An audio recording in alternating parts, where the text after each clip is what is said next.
Bienvenue sur InfoLive TV, ici Dina Cohen, voici les titres de ce journal. Selon un article du Times publié ce lundi, les États-Unis ont demandé à Israël de ne pas lancer d'opérations de grande envergure au cours des dernières semaines de l'administration de George W. Bush.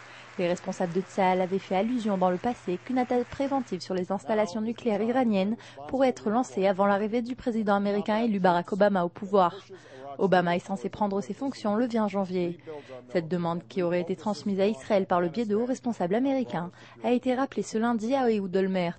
En effet, le Premier ministre israélien a rencontré ce lundi son homologue américain George W. Bush pour une dernière rencontre officielle avant que tous deux ne quittent le pouvoir de leurs pays respectifs. Cet appel à la retenue comprendrait également une éventuelle incursion de grande envergure dans la bande de Gaza. Cette option a été soulevée à plusieurs reprises, dont récemment par le ministre de la Défense Ehud Barak et la ministre des Affaires étrangères Tzipi Livni, à la suite des tirs de roquettes Qassam sur le territoire israélien. Selon un sondage, un tiers des Israéliens pensent qu'il est légitime pour un soldat de refuser de démanteler les localités du Golan.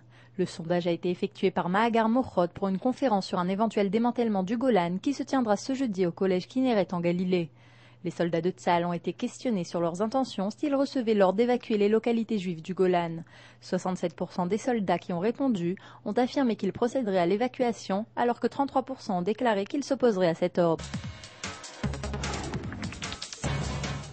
Au moins 75% des enfants de Sderot en Israël âgés de 4 à 18 ans présentent des symptômes de stress post-traumatique suite aux tirs de roquettes depuis la bande de Gaza. Cette étude a été réalisée par Natal, le centre israélien de traitement des traumatismes chez les victimes du terrorisme et de la guerre. L'étude révèle par ailleurs que ces troubles affectent beaucoup plus les enfants qui souffrent de cauchemars, de perte d'appétit et de problèmes de concentration à l'école.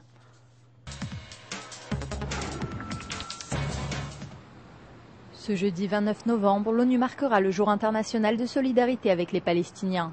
Les nombreux intervenants attendus ont prévu de critiquer sévèrement Israël pour sa politique dans la bande de Gaza.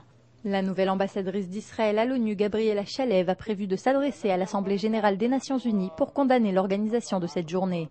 En effet, elle dénoncera l'ONU pour sa prise de position alors que le 29 novembre marque la date du vote du plan de partage de la Palestine qui avait été alors accepté par Israël. Le gouverneur de la Banque d'Israël, Stanley Fischer, a annoncé une nouvelle baisse du taux d'intérêt directeur, cette fois d'un demi-point. Désormais, le taux directeur tombe à 2,5%, son taux le plus bas de l'histoire financière d'Israël. C'est la 4e baisse du taux d'intérêt en 3 mois. Aucun économiste israélien n'avait anticipé une nouvelle baisse d'une telle ampleur.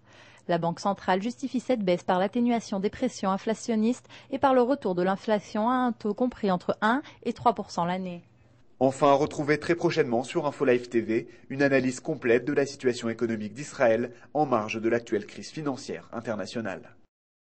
C'est la fin de ce journal. Merci de l'avoir suivi sur InfoLive TV, la première télévision israélienne qui diffuse en 4 langues depuis Jérusalem.